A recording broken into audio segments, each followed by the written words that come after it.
While Nevada is facing a continued surge of COVID cases, there is hope on the horizon. Good evening, I'm Brian Loftus.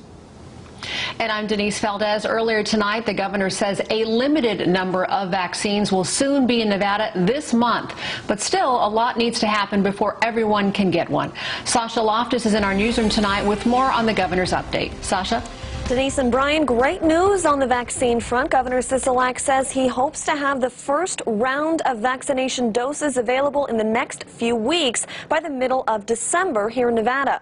The state will give frontline healthcare workers the first possible doses, with vaccines set to be available to the general public by the spring or summer of 2021. Now, Governor Sisolak and his team mentioned the two vaccines we've been hearing about, Moderna and Pfizer, both of which have an efficacy rate of around 95%. Again, frontline and healthcare workers will receive their initial doses first, and then the state will work with pharmaceutical companies to administer the first dose to our most vulnerable populations. That's about 3,000 people or so.